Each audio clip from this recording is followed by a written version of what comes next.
places I think I know. Their shop is in the city, though. They will not see me stopping here to watch their chat fill up with info. This little stream must think it's weird to have a show before the season's here. Between the patch and Season 3, the dullest time to host a stream.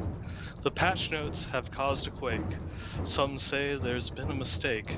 The Barb's bracers have been reaped. On the forums they riot, and spills out to the streets. Though this patch is lovely, rich, and deep, but we've got a schedule to keep. And hours of talking before I sleep. And hours of talking before I sleep. Welcome to episode 45 of the Westmarch Workshop. Very nice. I like that. I figured that you would know what that's from. Of course, this is actually a reference, a show intro reference that I get. There we go. Good old Frosty. Mm-hmm. We actually, at my college, I went to Amherst College, for those who don't know, and we actually named our library after Mr. Robert Frost. But in my, I want to say, senior year, they put up this ridiculous statue of him that was across the quad facing the library. And people, you know, as they would drunkenly perhaps drink things and create shenanigans, they would put hats on them or leis or all sorts of coats and things. It was actually hilarious. So every week you would kind of, you know, after the weekend passed, see what the new garb was for Mr. Frost over there. Mm-hmm. So you just had the ever-changing wardrobe. Oh yeah. When the football team won, you know, they'd put like a football, because he had like a his arm was cradled, like he was holding some books, so they would put like the football in the cradle and stuff. It was actually pretty funny, pretty inventive. I like it. Yeah. I like it. As long as they're like not actually defacing the statue, all for it. Right? Yeah. No, it was all in good fun. But yeah, man, we're here. Episode we are here. 45. What to do in patch 2.2? It's here. It's finally here. That it is. And oh boy, what a 24-hour period it has been. Oh god, yeah. You alluded to it there in the intro, and I'm glad I was muted because I outburst in laughter rather loudly. Probably would have hurt some ears there, but wow. Yeah, it's been an actual. I actually saw. I want to bring up this email because it's not super feedback, but I think it's hilarious. From Duke, he sent us an email that said he said, looks like Blizzard solved all the barbarian resource issues. There's enough Jerry generation in the forums to keep all barbs running for season 3. Which I thought was just a really clever way to sum things up. Yep, that was a good one. And of course, if you guys don't know what we're talking about, we'll get to it deeper in the show, but we're just talking about the removal in the 11th hour of Mortix Brace, the OP give every rune of Wrath of the Berserker bracers. Yeah, it didn't make it to the patch. A fair and balanced item. Just like Fox News. Yeah. So. Yeah. Before we start, what do we do? I think we usually do what? The week in gaming? Is that how this thing starts out? I guess so. So how was your weekend? No, we're changing things up. Whoa. You're answering the question first. Whoa, turning the tables. Yes. This really does feel like Fox News now. Let's see, week in gaming. So yeah, I guess since the last time we convened, a couple of things have happened. Season 2 ended. Season 3 did not yet begin. That is this Friday. And the new era switched over. So I guess I'll go back to the end of Season 2. I did die on my newly found Crusader, or not newly found, newly geared Crusader, after I got that Ancient Blade of Prophecy. I was feeling pretty good about life, and so I was just going to spend the rest of last week kind of farming things up, getting ready to make that final push. But one of our major plans from the outset of Season 2 was to kind of push the leaderboards in the groups, so some of the 3-player, 4-player groups. Lieutenant Lunatic, one of our staff writers here on BlizzPro, was also really big into kind of getting his support Witch Doctor going, and then 3 days JPT, who's also in the BlizzPro clan, he had his support Crusader going, so we kind of had the pieces, we just needed the DPS. So Thursday night I actually convinced Flux, who you guys might remember from a few episodes ago.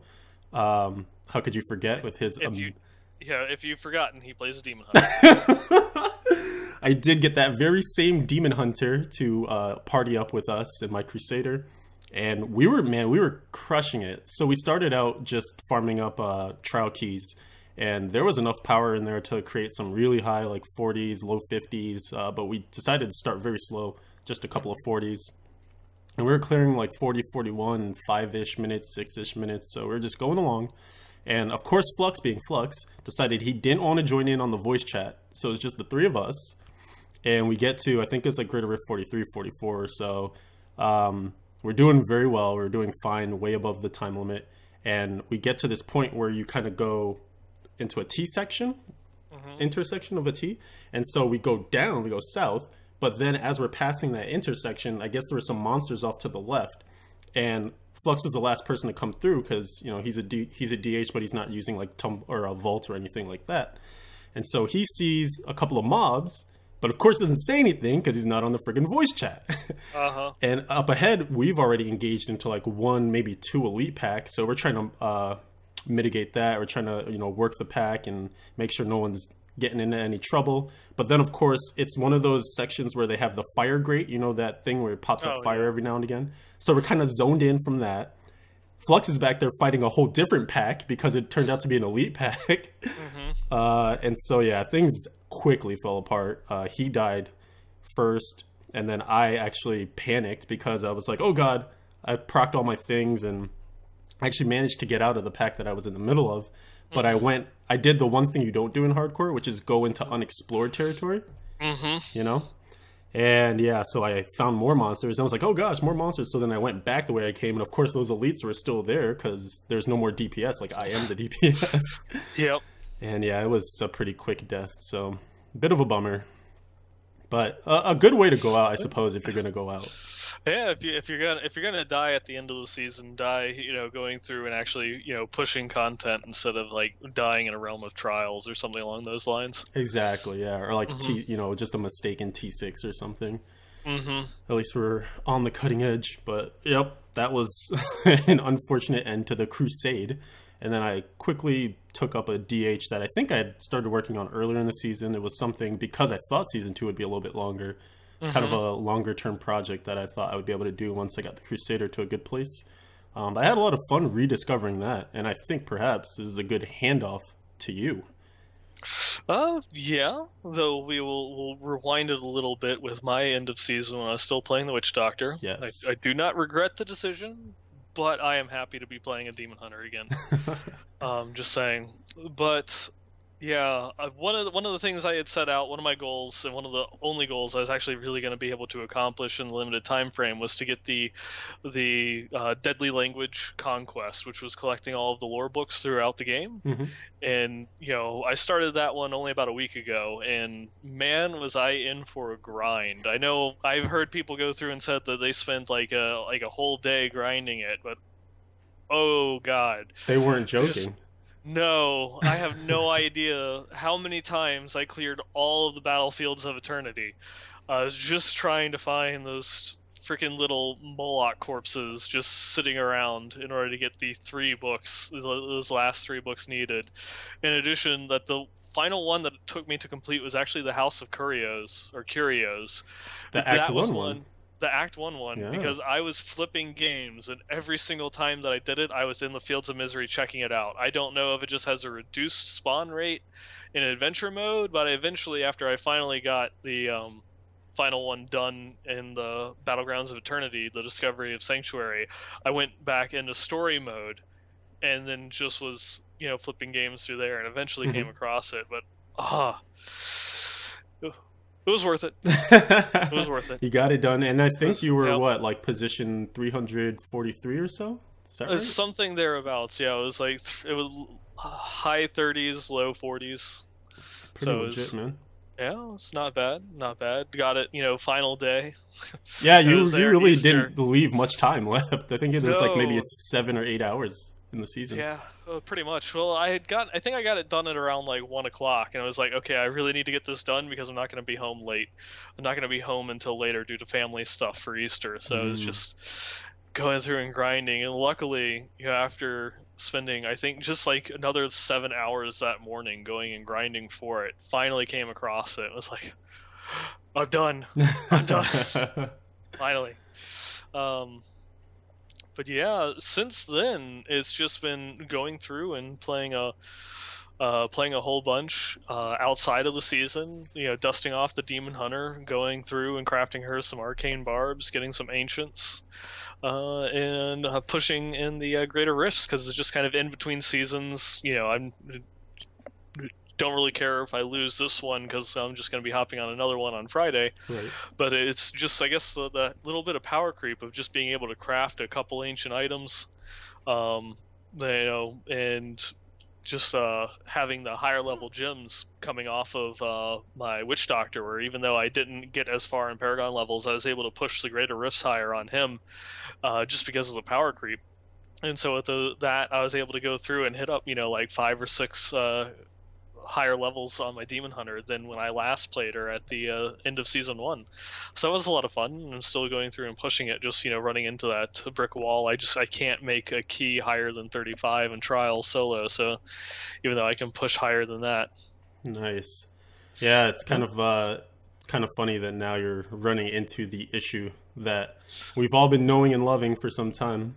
Yeah. So, I mean, I'm sure we'll talk about Trials at some point later tonight as well, but still a sticking point, still a sore point. Mm-hmm. And I actually was noticing, just from playing on the Barb, so similar to you, just kind of messing around with things now that the season is over and patch 2.2 is here. But the season 3 hasn't quite yet started, so it's kind of like, this is all. It almost feels like you're playing with free currency, because even if you die, like you said, you're just going to re-roll on Friday anyway. Mm-hmm. But yeah, one of the things that I have been noticing, so I'm kind of conceding a point from previous episodes, it would be nice to just kind of put in that one key, put in those 10 keys, get a 35 or something, and just do 10 of them. Because there were times where, I wanted to test builds at just, middle of the road, greater rifts, so maybe like low 30s or whatever, just to see like what the different builds were going to be able to do. Like, is 30 going to be hard for this build? Is 30 going to be easy for this build, etc.? And of course, it's like you do one, and then you got to change everything around, regrind the trial key, okay, change things back around, get back into the greater rift. So yeah, definitely some things to be cleared out there still. Yeah, the one thing at least taking advantage of at the end of the season, playing with you guys, Lieutenant Lunatic and 3 days and such, is just going through and doing the group trial runs was, that made things a lot faster and a lot easier, because you could just, go through and spit out 35, 36, 37, keys in just a couple minutes. Absolutely. Yeah. It does. All right, yeah, I'd say like a couple minutes, probably like a minute and a half. We'd actually have the damage to push on, but we'd have to stop just so that we don't kill ourselves. Right. Yeah, it definitely did it showcased the power of a group. And it's something I'm finally starting to come around to, because me, I like my solo time and just kind of hanging out, doing whatever. But yeah, when you look at being able to create keys, even though you do get those penalties, so when you're by yourself and you're doing trials, it's only the wave -3 for the key that you get. And then, of course, with 4 players, it's -6, 3 players -5, etc. But that still gets offset so much just by the increased amount of DPS and stuff that you have with you from all the different players buffing each other, etc. Oh, yeah. We'll see how that develops. Yeah, we'll see how that goes, and this season is going to be like the season of group play for us. We're already going through and getting things together, making plans. That's right. Yeah, so I guess we can talk about that for a little bit. Friday, of course, as we've been noting all along, Season 3 will be rolling out 9 p.m. Eastern, 6 Pacific, and we've got plans to do a stream like we did last season. We're just going to get a couple of people here to join us and just level until we get to 70, however long it takes. No sleep till 70, I think was the hashtag. That's right. Yeah, we'll be joined by Minerva, she's a Diablo 3 streamer. In the past she's played Demon Hunters, but I think this time around, was she playing a Wizard? I heard Wizard. Yep, she's playing a wizard, and then Dainty will also be joining us. I believe she's playing a wizard as well. Yes, yes. So we have Hmm. Wizard, DH, Barb. Yep. So all the loot sharing. We planned this one out. Can't wait to give you guys all that useful strength gear. Hmm. But no, I'm super excited. We were just talking about it before we turned the stream on, how excited we are, just because it feels like season 3 is going to be the first complete body of work. You know, season 2 super short, Hmm. some good changes from season 1, of course, though, just with all this stuff in 2.1.2. But season 3, I mean, all this stuff in 2.2, which is a huge patch, you cannot deny Hmm. that. All the new items, new sets, etc. We know for certain, and I'm now going to spoil a news item, so I guess I'll go ahead and bring it up on screen here, that season 3 will be at least 4 months long, confirmed by Wyatt Cheng on the forums yesterday. So that's Yay! yay! We have a target. Yes. We have a target. We don't know. It could go longer, but we know it won't be shorter than, and that is fine by me. Yeah, absolutely. I think it's good. You know, we were talking, I think you and I, and then a couple of other people as well too. It's just nice because they are adding all these extra sets, and I think people are going to look to do some multi-class gearing throughout this season, just because there's so much going on.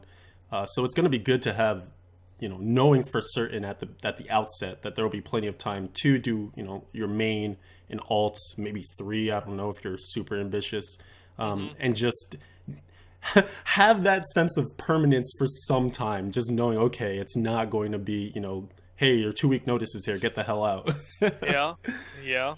So I'm very excited. Just so the fact that they're getting much better about conveying this info early. Like, we got the start date of season 3 far in advance enough where people could give some of that notice for work if they wanted to take some extra days off just to get a head start. So it's seeming as if, you know, now that season 3 is here, we're getting to that point where the seasons are going to click off kind of in a proficient manner. The way that they give us the info about it is a lot better and streamlined than it used to be. But of Hmm. course, there's always the levying of the whole Mordex brace thing, which we'll get to. Yeah, we'll get to that one. It's a pink elephant. Putting it off. Putting it off. Yes. We'll get there. Yeah, and I mean, just like the open communication, the fact that they're being a little bit more transparent on some things and letting us know what their intended goals are. I the reason why Blizzard doesn't do it is because they always feel that they're going to be held 100% to their word, no matter how many, how much they try to convey that this can change. This is not 100% firm. It could very well be longer and such. But, and I'm glad that they're opening up a little bit Yeah. and at least giving us this tad bit of information, because it really does go a long way. And just letting players know beforehand is just it's good. It's Yeah. nice. We It, enjoy that. We it's good and appreciate it it. feels good. Yes. that, that, And that it does. I think it's probably the right way to do it in terms of at least setting a minimum, because it's not, if you set the maximum, then I feel like that kind of ties your hands a bit more, because you're saying we Hmm. will get a new patch out in X amount of months. Whereas if you set a minimum, you say, okay, we about, think that we'll have this patch done in 4-ish months. If not, the season's going to go longer, and we'll give you more notice about that, of course. But at least it doesn't, it kind of commits them, but it doesn't fully commit them. So Yeah. it works for them and it works for us. Yeah, and I mean, they don't even necessarily have to release a big patch every time that they roll over a new season. They can just go through, make 5 new class items, a new potion, some sort of transmog, put a stamp on it, push it out. You're done. There's your little, like a 2.5, 3 month season while we wait for the big content patch. We'll get like the patch 2.2.2 before patch 2.3. Exactly. Yeah. And yeah, I think I believe we were talking about this too. There's so many conversations. I feel like there's just so much excitement for this that everyone's talking to everyone about everything. But one of the things that we were noting was, because the season length hasn't been locked down to say it will be this way every season, I think it does kind of lend itself to what you're talking about. So let's say they do have, a lighter patch, then they can also tie that to a lighter season. So because like this patch is so content rich, it makes sense that we'll have 4 months to kind of mess around with everything. And I'm sure by about 3 months, maybe people will be getting bored-ish, because they'll have figured everything out for the most part. But then we know, okay, we're in the home stretch. There's one more month or so. But if it's going to be a content light patch, then that makes sense for them to actually say, okay, hey, this is going to be a shorter season because we're, nearing the end of completion on a bigger patch that we've been working on in the background. But here's, just a quick reset, 2.5 months, go, here are a couple of new items like you're saying.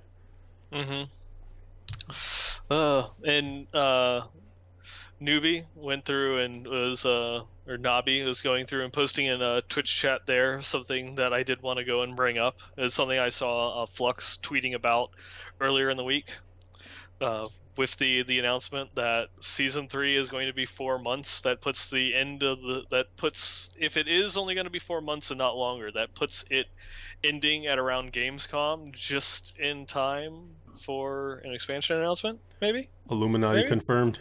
Illuminati confirmed. Because, when you're talking about like the end of Season 3, the S kind of looks a little bit like a 2, so it could be 23, therefore confirming, the 23 theory, and, making it so that way the Illuminati runs Blizzard. And there we have it. I like that reply that you threw out there. I laughed a lot at work that morning. Sorry, go ahead. Yeah, no, it's just how much more levels can we layer on to the theory crafting and the speculation, the conspiracy theories on this one? I mean, we've been wearing tinfoil hats for a while, so it's kind of it's old hat, but so it's time to step it up yet another level, and I think you definitely were up to the task there with some Illuminati conspiracies.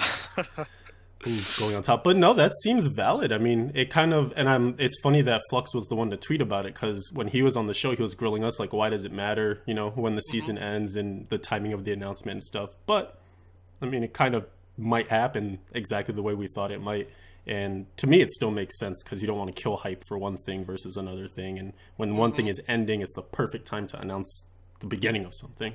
It's just the way these things work.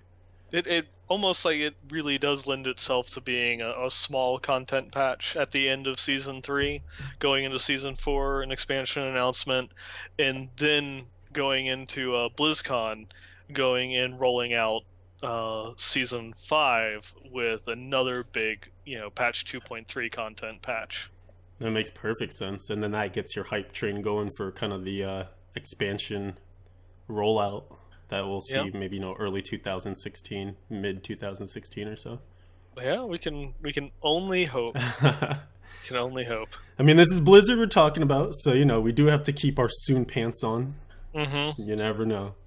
And of course, it all is pure speculation. There's been no official confirmation that there's ever going to be an expansion number 2 or anything along those lines, but just that's what we're expecting, hoping, praying for, sacrificing for. I don't know.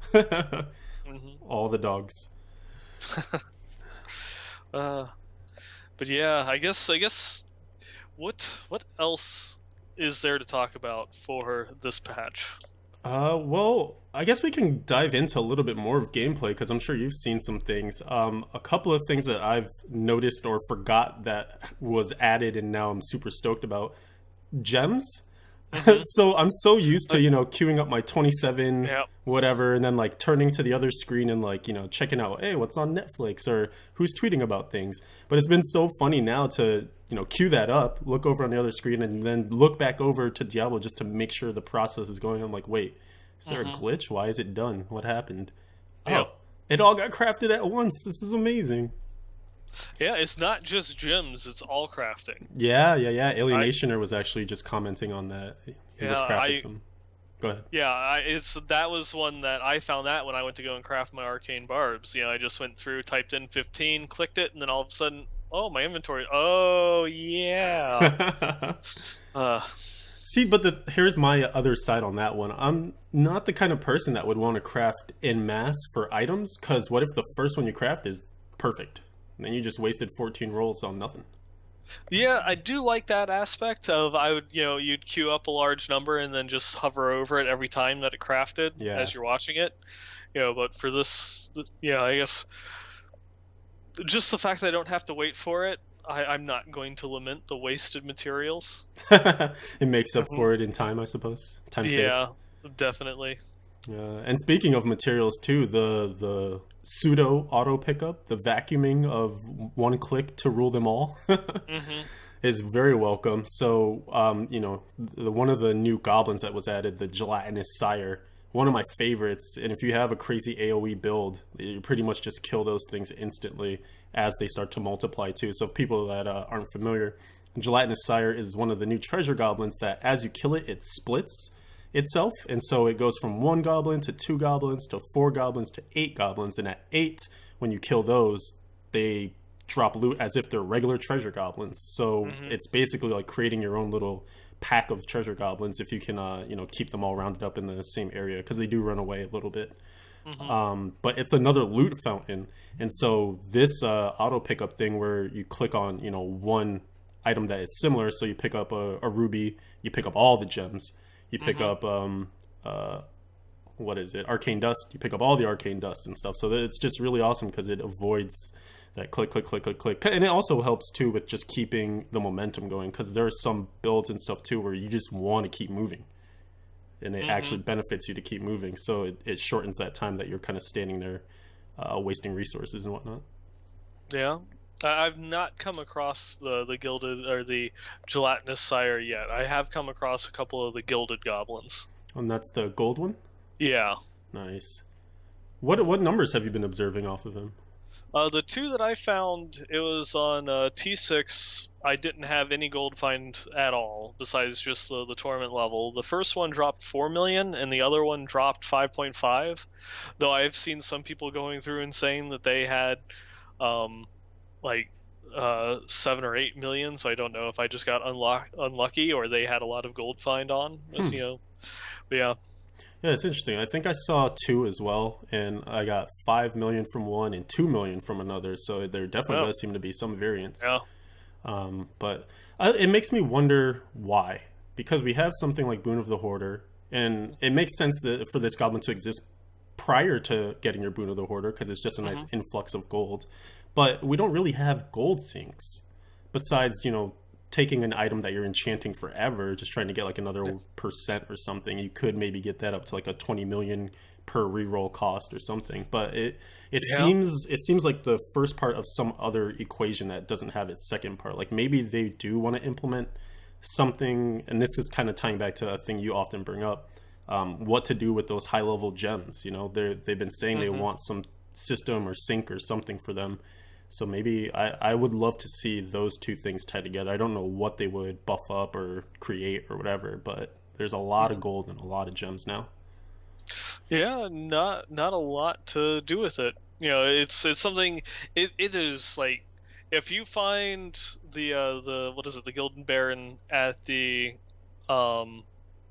like say your first Torment 1 run at the beginning of a new season, that is like almost like finding a vault. It's going to be great. It's going to get you set for a while, but once you're a couple hundred levels in, it's just like, okay, you don't even notice. Is it worth my time to go and kill this thing when I'm sitting on 500 million gold anyways? Right. Yeah, it actually might get to the point where you don't really, you might not even go out of your way to kill them, because it's just going to be a departure from what you're actually attempting to get done. Yeah, and it's one of those. I guess it's just one of those things. It's like, was this like really created to like help, get seasonal characters started on a good foot? Maybe. Because it's kind of like the crafting material one. It's like if you're Paragon level 800, you don't really have a need for crafting materials anymore. That's a great point, actually. Yeah, but it's when you come across one of those at the beginning of a season, and you're trying to go through and craft yourself, Ogchilds or Reaper's Wraps, Arcane Barbs, what have you.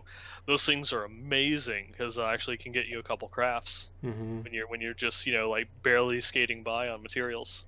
And I think there's more that they could do with the the Odious Collector, because the one that drops all the mats. Because actually, from ripping 2 characters, both Crusaders, there was a lot of re-rolling I was doing and a lot of enchanting of gear, creating some crafted pieces, etc.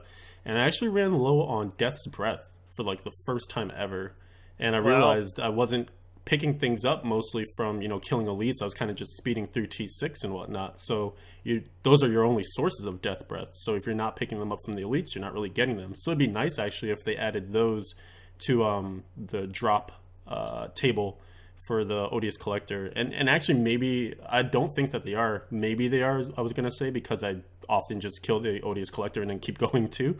But it would be nice, I think, to have that deliver Death's Breath, and also to possibly get like Forgotten Souls from them too. Just because early on, like you're saying, it is a boon to seasonal characters when you get them early.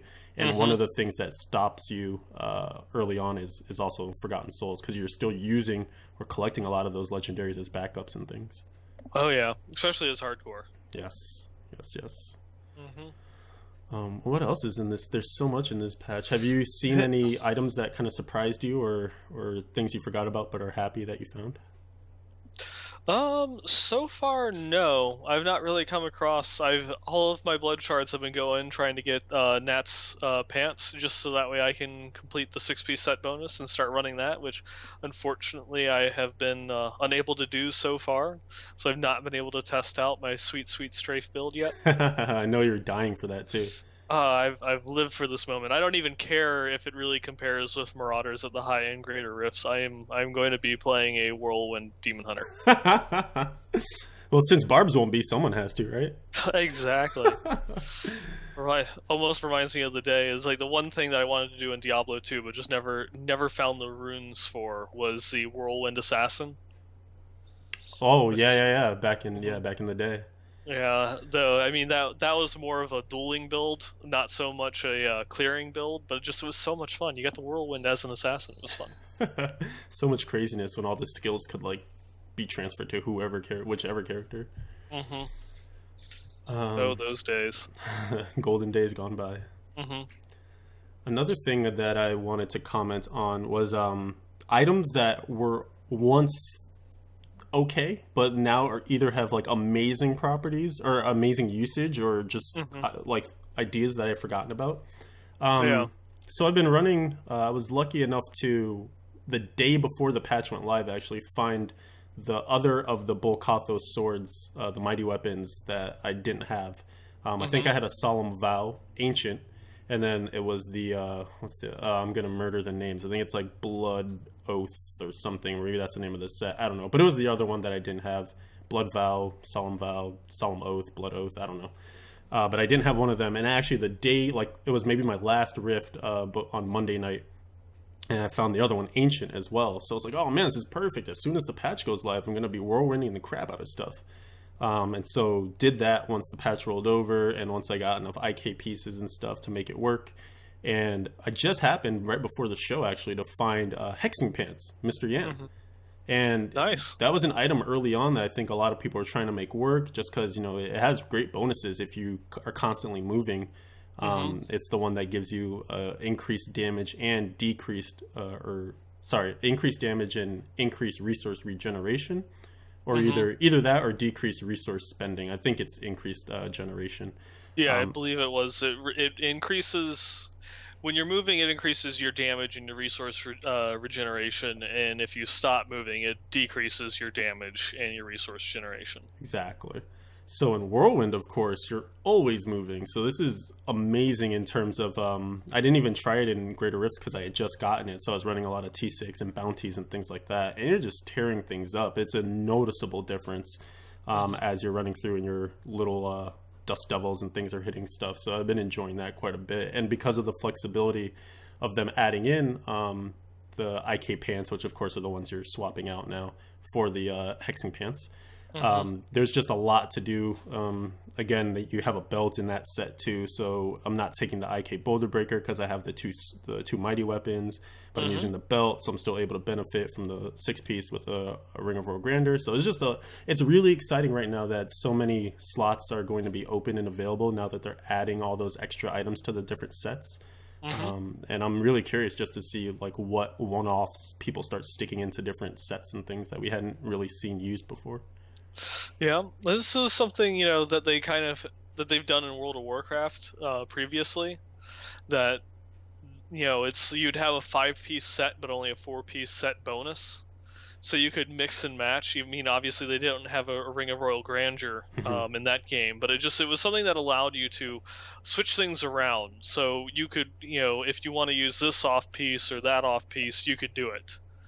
And so, just having more options, so that way you can figure out what 6-piece combination works best for me, is, I think is like the better way of doing things. If they maybe want to add, like a 7th piece to all the previous sets, just so maybe that way you don't need a Ring of Royal Grandeur, so that way you can, equip a Cinder Coat, or if you want to equip Mask of Jerem or something along those lines, you can swap something else out in order to use it.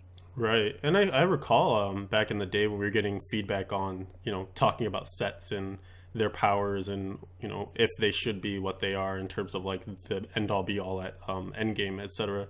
One of the ideas that was being floated around was, either moving the 6 pieces to bonuses, the 6-piece bonuses to 5-piece bonuses, or like you just said, adding that 7th piece so you just have more flexibility in gearing. And to some degree, like, both kind of happened, because they did add, for those sets that only had a couple of pieces, or sorry, had less pieces than some of the others, they did add some extra pieces to make up for that. But they also rearranged the set pieces, or the set bonuses, like we were talking about last show. And so it seems, some of the best powers are kind of slotted at that 4-piece, and of course the 6-piece does make whatever you're doing previous to that better, but it's not so much of like a need to have. And it's making it so that you can actually equip, like I've been harping on this whole like synthesis thing of taking, the 4-piece from one set and mixing that with the 2-piece from another set, or vice versa, or 4-piece with the Ring of Royal Grandeur. I think we're just going to see, as time goes on, a lot more of that, the mutability of the different combinations, and the fact that the powers at 6-piece now aren't end all be all, so you don't feel so pigeonholed into needing to have them and having that full set equipped. Yeah, I guess that, I think we were talking about this just on the last episode. That's where the balance is going to be at. You have to kind of give that 6-piece bonus. They're pushing the playability of the set earlier, but then you still have to balance and make the 6-piece set bonus worth taking. What are you going to balance it around? Is it going to be, do they want people to be running around with 2 4-piece set bonuses? Right. Is that going to be the preferred style, or do they want people playing with just a full 6-piece, or maybe like a 6-2, like you were saying? Or will we see more ones like Sun Wuko's, and we'll have like just a set that's just a 4-piece, and then a bunch of auxiliary, legendaries that you can equip to get the most out of it. Speaking of which, that set was one of the ones that didn't quite make it out of the PTR with what it was supposed to have either, huh? They never got that 6-piece for Sun Wuko. Yeah, no, they didn't. And it was weird because no one really talked about it either. It's just well, they were touching like all of the classic sets. Yeah, Sawuko's was a Reaper's set. That's true. But I think I do recall at one point they were saying, or maybe it was just a display error, but I know at one point they actually had like text for a 6-piece, but it was like all strings and it didn't actually like do anything. Yeah, it could just be something that they're going to go and look to, add on in a future patch. But other than that, it's the only one that they really touched up was Inna's, and then they redesigned Raminant in order to make that one playable. Right, and that actually is looking really nice. I've been watching some streamers and some videos and things, and it's a bit of chaotic playstyle. It's like they're calling it the Charge Monk or the Raycore Monk or whatever have you now. Yeah. But it's super powerful, man. It looks like that's going to be very competitive with Sun Wuko, which is great. This was actually a conversation I was having with Waterfiend the other day. It's like there's so many different ways of calling like the different builds. Because you have it's a Sun Wuko's monk, but it's an M6 demon hunter, or it's a Raycore barbarian, things like that. You have you switch up the names of what you call like the different classes sets. They all develop their own nomenclature. It's true, and I think probably the most hilarious is that they call it Sun Wuko Monk, but the name of the actual set is like the Monkey King's Guard. Yeah. And you never hear that thrown out at all. Well, funny. So, all right, I think it's time to open up the can of worms. Yep, we avoided the topic for as long as we could, but it's something that needs to be discussed. If you have been living under a rock, not paying attention to any Diablo news, or you don't play a barbarian, then you might have missed that there is an item that did not make its way into the game with this patch. Yeah. Mordic's Brace, as we were referring to earlier in the show, a amazing set of bracers for the barbarian, developed in the patch 2.2 PTR, and I actually have on screen here the item right now. It just had your standard 4 primary affixes, but its legendary power was what really truly made it shine, which was, of course, Wrath of the Berserker gains the effect of every rune.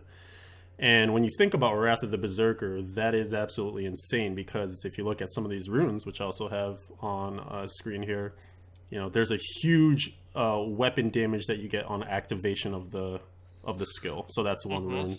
There's Insanity, which is probably one of the most popular runes, especially back in vanilla days, where you just gain 50% increased damage. Just boom, extra damage. Slaughter is the rune where your critical hits have a chance to cause an eruption of blood, dealing 300% weapon damage and to enemies within a radius, so a little bit of extra AoE. Striding Giant was amazing, and I think this is one that people will probably run in higher greater rifts as well, even still, which just reduces all damage taken by 50%, so essentially your unity effect. Or also one of the runes that you have on Call of the Ancients, where the 50% damage is split between you and your 3 ancients, so you can get that there as well. And then this last rune, which isn't great, but like nice to have, while it's active, you would gain a huge amount of life per fury spent. And of course, because you're running IK, it's the kind of set where you need to continually dump out fury to keep your cooldown coming back on Wrath of the Berserker. So you're pretty much always spending fury, so you're actually always getting a ton of life back. It was a pretty resilient effect. But all of that is for naught. Like, who even cares anymore, because you can't do it. You can't get it. Item won't drop. And Flux was actually telling me earlier today that there was a very short time period where it was dropping on console, because the patch came out at the same time for PC and console. Yep. And it was subsequently hotfixed, but a certain very limited amount of people actually have Mordic's Brace on the console. And other people will never ever be able to get that version of it. So there's hubbub and chaos all over. Yeah, so if you're a listener of the show and have never sent in an item of the week, but you managed to grab one on the console, we would love to see it. Nice. There's definitely a showcase piece there. I would love to see one that was like, resource cost reduction and life on hit with no main stat and armor. Just the worst. Yeah, that would be a beautiful sight to behold. So yeah, I guess so we introduced the item. We introduced the fact that it's not here in the patch, and so let's talk about the reaction from the community. I think it's best described as nasty, vitriolic, crazy, over the top. I don't know. Yeah, they are rioting. They're attempting to somehow start a fire across the internet and burn down the forums, I think. Yeah. And so there's a couple of different ways to look at it. For myself, because obviously I was super stoked about the Barb, still am, and really looking forward to playing it. And when I was doing my testing in the PTR, was heavily relying on these bracers as just best in slot. Like, why wouldn't you take them? The one reason that I'm a little perturbed by all of this is because of the way that the information was disseminated. I'm not even so upset that the item is going to be reworked possibly for the future or future patch, or just may not exist ever again, because I think it's fair to say it was very strong. Like, when you look at any of the other items that grant all runes, they're usually for generators. It's something like all runes for Punish, all runes for Frenzy, etc. So it's usually for your generator. So even though that seems crazy, it's just a generator. It doesn't do as much damage. Yeah, this is one that, it's like, not only is it like 50% increased damage, it has a unity effect built into it, and then also makes it so that way your crits have a chance of critting within a, like a 15-yard radius. You do the extra 300% damage. It's just a lot of everything that's really good. It really was. And it was incredibly powerful item. I've seen a whole bunch of people that posted or linking to posts from weeks ago that were calling for the item to be removed, or that it was just far too powerful and needs a nerf, and that it was making things, it was making barbs, not just powerful, but just excel above and beyond all the other classes in the rift progression on the PTR. Hmm. But it really comes down to most of the people aren't so much complaining that the item itself was pulled, but it was pulled without notice. Yes, and that's the thing. That I was eventually going to get to is the fact that all this testing was done in the PTR under the guise that this is an item. It's going to be in the game. Maybe, everything is subject to change in the PTR, so stuff does get removed, but normally stuff just kind of gets altered. And there was so much spotlight on the barb. At the tavern talk, we saw plenty of talk about that IK 6-piece and how it needed to be dialed down because the damage was just absurd. So that got put down to 100%. But in that same breath, they could have also said, hey, Mortix Brace is kind of an item that we have our eye on as well because it's maybe a little too strong. We might want to modify it. Maybe we won't have enough time to modify it, but here's a heads up, just so you're not making all these plans to go forward and put out guides, put out YouTube vids, etc., and then have them all be for naught. And I feel like that was kind of the feeling of that rug pulled out from under you violently that a lot of people experienced when they saw just that tweet, and the fact that it came just from a tweet was kind of weird in terms of getting the info out there. Just because normally, I mean, it's going to be tough. Like maybe it's something that is handled in a forum post, and then of course Nevelistus eventually did talk about the reasoning behind it, and I think that was what was missing for me. Was John Yang's tweet just said, "Hey, this item didn't make it to the patch. It will not drop," and there was no why. I saw tons of people tweet at him like, "Well, what is this? Why are you doing this?" etc., and a lot of other things, nastier things. But yeah, we didn't get the reasoning until a little bit later, and so it was just this fractured message. And it makes sense that people were just a little miffed. I saw some other things thrown in the into the chat on words that phrases we could also use. But yeah, having conniptions, etc. The populace was perturbed. So, I mean, what's to be done, right? Like, I think at this point, we know it's not going to be an item. And so what you have to do now is look at the Barbarian and say, is this a class you're still interested in? And why or why not? And are they going to be able to do things that they couldn't do do things that they could do previously just less effectively, or maybe with a bit of jostling of items, of affixes, etc. You're just going to have to look at your gear differently. And I think once everyone calms down, we might know for not certain, but as time goes on, that the barbs will be fine. I think they're still going to be pretty strong. Everyone's kind of bummed out that it's looking like they're going to have to go back to Raycore. But I think because everything is still so new with their reworks, there's just going to be more testing that needs to be done without Mortix Brace as an idea. And once we get there, I think we'll see that there are comparable specs. There are things that will push you up into the high greater rifts, and I don't know. We'll just have to wait. Yeah, we'll have to wait and see. I mean, there will obviously be some minor changes and evolution of builds in the non-seasonal progression, but we'll have to wait and see what some of the season-specific items actually go through and cause. If it has any movers or shakers that causes things to change radically from what the non-seasonal builds are going to be. All right.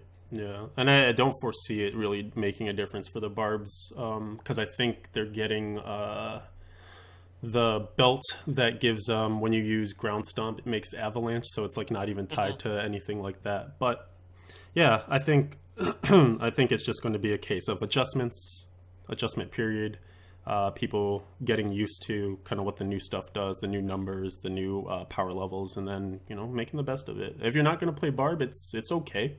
There's 5 other classes to also play too. But maybe you'll even feel better about going through and playing barb and doing as well as you hoped, just because you overcame that hurdle of that item you really hoped would be there. Yeah, that's kind of what it comes down to. Though obviously there still would have been, even if they had announced it a couple weeks ago that the item was being pulled, you still would have seen a large amount of rage. For sure. Barbarians were for the longest time the most popular class in all of Diablo 3. by a fairly large margin. So there's a lot of barbarian love in the community, and that's one of the reasons why you're seeing such a outlash from people. Oh, for sure. You took away the item that was going to make them the top tier. Who cares that Witch Doctors is still bottom of the barrel? I want to be 5 levels above these dirty Crusaders and Demon Hunters. We'll see. I mean, I can definitely understand people's reactions to, having it just kind of like the day of the patch is when you find out that the item is pulled. But I guess it's just, I guess, me and my personality, my outlook. I would never get upset to the level that some people have been going. I've seen people go through and post and like, look, I've deleted all of my characters. It's like, well, now that is a very interesting way of protesting the removal of an item. Yeah. There's definitely some over the top. Just that's all you can really say. Just over the top, crazy demonstrations of anger. But like you said, we'll see. I think in the end this will all play itself out. And yeah, I think another part that you keyed on, which is good to note, is just that there is a lot of love for the Barb. Like, think about it. It's the only class that truly made its way over from Diablo 2, like essentially untouched. So you could almost call it like a D2 HD character, if you will. Yeah. It's just adding a little bit of lore element in. I still would have loved if they had made the Barbarian the Diablo 2 Barbarian. I understand the reason why they didn't take that route as far as just planning and story elements and such, but that just would have been awesome. That would have been cool. Although, wouldn't he be old by now? Like 10 years older? 20 years older? Yeah. Can he hack and slash like he used to? Well, the Barbarian in D3, he's got a couple gray hairs, if you've noticed. No, you're right. Yeah. You're right. Yeah, just a few though, just ever so slightly. Oh man! All right. Well, I think we handled that section. We had to address it. There's not much more to say on it. Was there anything else that you wanted to touch on in terms of 2.2 or just news items? BlizzCon. Yeah, I guess that is the one of the final big things to go through and touch on. Is that we've got BlizzCon, though. Well, we'll get to that later. The BlizzCon tickets go on sale next Wednesday. During the show. That's all right. Yeah, please don't all run away. Yep, we hope some of you will at least stay here. And if anyone has attempted to buy BlizzCon tickets before, you already know. And for those that don't, what it is sitting there and hitting F5 at the Eventbrite screen until it actually pops up and allows you to click checkout. So you go through, you have to, when they changed it last year, you actually have to select the number of tickets that you want. Previous years, you could change it at checkout. Now you have to go through and click, it's like, I want 4 tickets, I want 2 tickets, and then click checkout in order to go through and grab. And then you'll be put into a waiting queue, and then you'll just sit there and stare at the queue for 15 minutes until you either are able to purchase or you get, sorry, we're sold out. Yep. So, after you go through and you do that hectic little frantic clicking, you'll be able to come back to the show and hang out with us here and just make sure you keep an eye on whenever it actually pops up to finish your checkout or to come and commiserate about not getting tickets. Yes, we will serve you non-alcoholic beer and peanuts. Yeah, I think those are the things of comfort. We'll also be hosting a nice little chat with a special guest during that time if you'd like to come and hang out with us. That's right. You are right. Yes, that same Wednesday, April 15th at 9 p.m. Eastern here, we will be having an esteemed guest, Wyatt Cheng of the Diablo 3 development team. Yes, the Wyatt of the Changs will be here to go through and drop some knowledge bombs on us.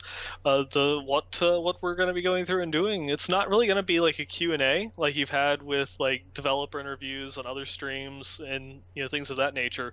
It's just going to be more of a conversation. He's going to be hanging out with us. We're going to be talking about some of the news and developments. Probably going to be, talking a fair bit about our first weekend in season 3. What are our accomplishments? Any deaths if we've come across them, and just going through and chatting.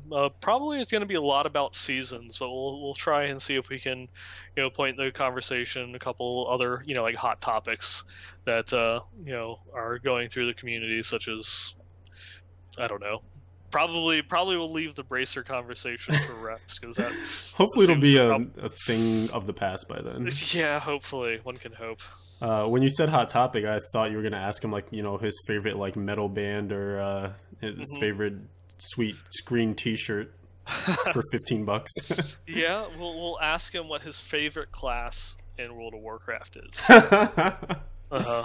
We'll finally figure out what his favorite class is. Yeah. In World of Warcraft. Or Hearthstone. Oh yeah, that's true. They have classes. Yeah, that's very true. Or maybe his favorite class from college or high school. Yeah, there you go. Well, maybe his favorite class of BMW. Yeah, there are a lot of classes that we could ask him to pick his favorite of. But yeah, I'm excited, man. If you guys want to submit questions, we'll be having it'll basically be a normal show. So if you guys want to submit like your feedback, there's the potential that Wyatt might comment on it or give you a suggestion or have an interesting idea about what your idea is. So it'd be kind of cool to just get an instant feedback and stir up some debate, stir up some thoughts and convo. Looking forward to it. Yeah, definitely looking forward to it. Going to be a big show. So it's one that you will not want to miss. So for any of our listeners on iTunes, Stitcher, or on YouTube, please feel free to come through, check out the live show. Yeah. We're on Leviathan's channel. It's the twitch.tv/Leviathan111. Like you said, we'll be starting at around 9 p.m. Eastern. That's 6 p.m. Pacific. So yeah, give us a visit. Come hang out. Right on. And I did say the magic word feedback, so are we ready for the feedback section? We are ready for the feedback. All right.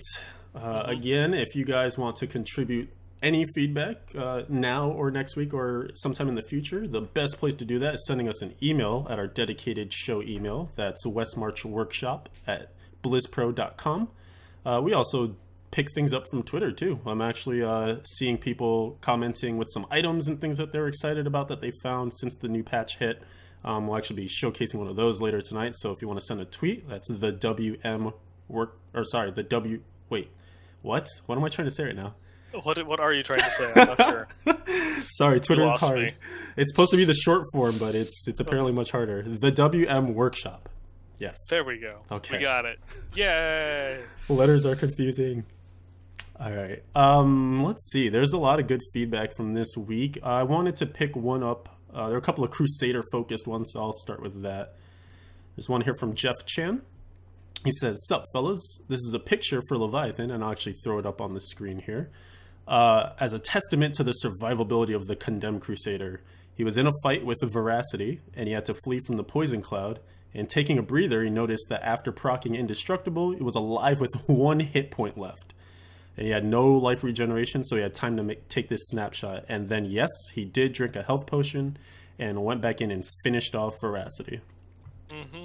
And I thought when I first saw this, I was like, dude, what? Like, who? I would, of all the things that I would be doing, taking a screenshot of this moment would not be one of them. Yeah. So this is probably not hardcore, because I know I would be freaking out. The potion would have been used a very long time ago. But yeah, this is awesome in terms of when you do die, by the way, and Indestructible procs, it doesn't, like some of the other cheat deaths, it doesn't actually restore any of your life. It just makes it so that you get a little shield where you can't take damage, I think, for about 3 seconds. And something I didn't realize too, I was checking the game guide. I meant to double check this in game too. But on the game guide, you actually get a boosted DPS increase. I think it's like 25 or 35%. So I'm almost wondering, could there be potential to proc Indestructible on purpose for a damage increase when you're like last 5 seconds against the boss, That would, if you're playing on hardcore, that is definitely some really risky behavior, but I guess it does have some potential to pay off, doesn't it? Yeah, it does. And Droth is noting it gives you actually life per kill as well, a little boost to life per kill. So I guess the point there is that you would proc it and then you would just go on killing stuff like a hardy Crusader would. Death be screwed. and then get some of that life back through the kills. Yeah, and that's one of those that I just, you mentioned it not giving you a heal, just giving you the invulnerability for a couple seconds. That was a huge difference I noticed going from the Demon Hunter, which is a 50% heal, to a Witch Doctor, which is only a 15%. And that is one of those ones that is just like, when you go through and you have that proc, my heart just stops. It's like, I have to get out of here. Because as soon as these 2 seconds are over, I'm dead. You're still in the shit, if you will. Yep. It makes things, it's incredibly dicey. This is definitely for sure. Mm-hmm. But I remember one of the times when they were talking about, will we give the Barb a cheat death passive, will we not? Which I'm enjoying, by the way. I procced once yesterday, so just making sure it works. It works. Yep. Just them talking about wanting to possibly do it, but make sure it's different for every class, so it doesn't just feel very samey. And to some degree, some are better than others, but I like that they're all a little different. And some of them actually proc skills that the class uses, like you get the smoke screen with the DH, for instance. Barbs and Crusaders just get their shields, and actually the shield for the Crusader is similar to the one you get from Laws of Hope, Wings of Angels and stuff, so it's pretty cool. Well, moving on, we've got a nice little message here. This one is from Ruak. Not so much this one's just feedback, telling a little story about how he's been playing Diablo 3 since the beta, and that he switches back and forth playing both softcore and hardcore depending upon the mood and which friends are on. So he has some friends that he plays softcore with, some friends that he plays hardcore with. But before he got into the beta, he and a friend of his went to play through Diablo 2 because he's a huge story guy, and he wanted to have his friend kind of run him through so that way he could get the full storyline from D2. And then he also went through online to try and find as much information of the story of D1 and some of the lore and background from there as well, so that way he could kind of, be fully prepared for when he got into D3. And he's just enjoyed the game since launch, and he was always looking forward to the next patch and how the game itself is going to grow. He listens to podcasts on his way to and from work, and it's his way of getting information about the community and what's going on. He gives us a shout out. He loves the Westmarch Workshop, but he also does give a shout out to the guys over at the Shattered Soulstone, Flux over at Diablo Inc. Gamers. Those are just some of his favorite ones that he also likes to listen to in addition to ours. And he just also wanted to throw in there that, he heard us going and talking about how we're looking for players in the BlizzPro clan, particularly hardcore. We want to try and, beef up our hardcore community. They all seem to be dying off. Seriously. And that he went through and submitted his application to join and just wants to know if he can get in. And as of this past weekend, he is in. So, all right, there we go. Yeah, we do have a little bit of a waiting list. So it is one of those ones that if you send us feedback and kind of like let us know your story and what's going on, we'll be more inclined to go through and give people who we know are listeners to the show or someone that we have some interaction with than just a random person going and clicking a clan invite. As spots open up, obviously everyone has an equal chance in order to get in. But it is, if we have, say, only one spot open and 7 people put in applications, the person that gives us a little story and tells us, who they are, where they're coming from, they'll have a little bit better chance of going through and getting in the clan. Yeah, no, that's actually a great point, because it's weird in terms of both friend requests and also clan requests, because they just happen, but you can't send a message or anything like that. Like the next best thing you could do after you make that request is to send a message either to that person that you're trying to friend or to that clan leader that you're trying to get into the clan of. Just say, hey, I'm interested and I found it through this and my friend is in it or something like that. Just because it does help it to make it a bit more personal. And it adds kind of that extra level. It's almost like it's like when you're applying for jobs and you send like the thank you letter or something. Like it just adds that extra touch that lets me know you're a person on the other end, and it kind of adds something more to the process. But yeah, it's been crazy managing it, trying to make sure that everyone can get like their friends and their family members and stuff in who are already members, and then also balancing that with just trying to pick up needs for the clan, because there are some people who do just still play non-seasonal, so we're still trying to make sure we keep a good number of those people, good number of softcore, hardcore balance, etc. But I've been appreciating just some of the tools that came in for clan management. From being able to see like how long it's been since someone's logged on and stuff, so you can weed out inactivity that way, etc. Mm-hmm. Auto denied. Right. No, you're too good for us, Dainty. We know how it goes. Yeah, we know how it goes. You and your elitist attitude. Mm-hmm. Mm-hmm. Mm-hmm. That's why she's an elite.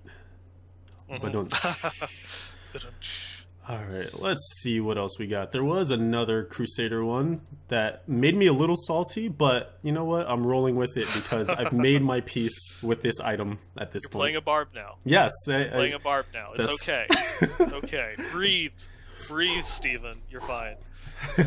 Thank you, Nineball. You helped me stay alive. All right, so this one's from Jesper, and he says, "Sup, fellas?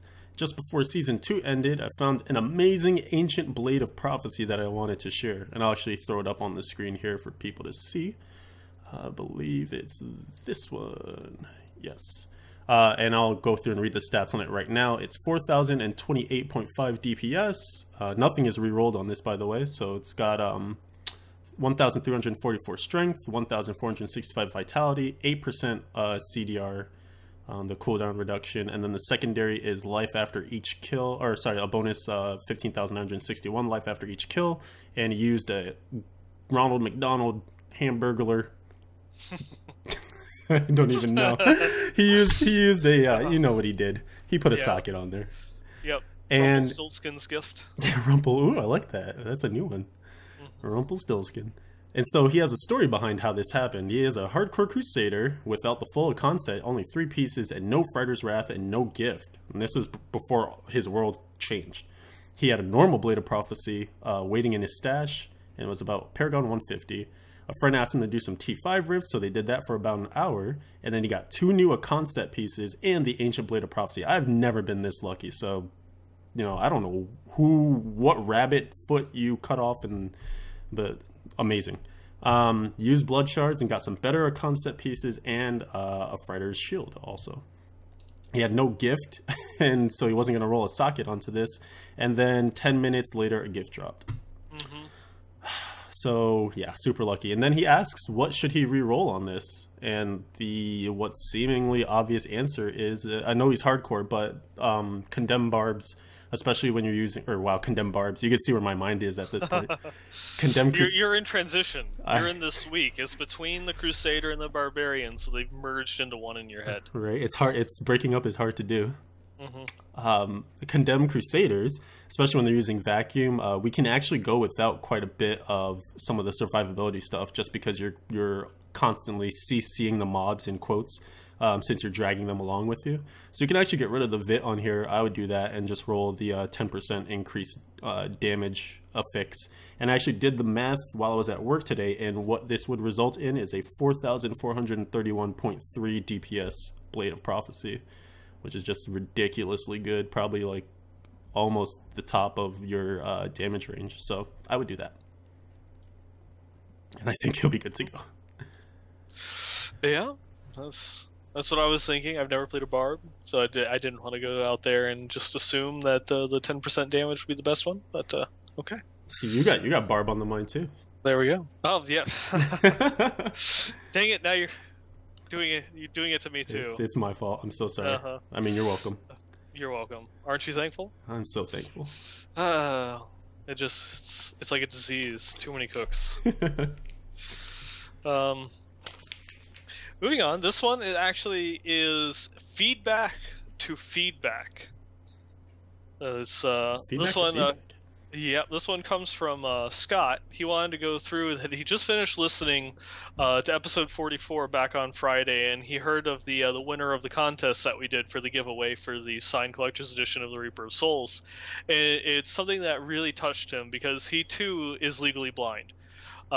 He has glaucoma and an areta. No iris to both eyes. So he, it's something that is very personal to him. And just, with him, he doesn't really play public games because it's just he has to slow people down. He gets lost. He doesn't see where people are going through. The Act 5 maze map, which I imagine is the Pandemonium Fortress. It's just everything is just confusing and difficult to get through. And just hearing that someone else has done it and has had the help of friends is just something that's really impressed him. And he just wanted to go and reach out and say that he uses special software that helps him with the text for items. He doesn't really need it while playing, but it is something that helps him out when he's trying to go and know what the differences are between the items, and wants to know if it's okay to reach out and share some of this information or kind of connect with him so they can share their similar stories. Yes, and so I actually did link up those two guys. I shot Scott's email over to Thomas, and Thomas did let me know he got the email and was going to get in touch. So looks like one listener inspiring another, which is awesome. Yeah, it's a really cool moment. That is definitely just it feels good.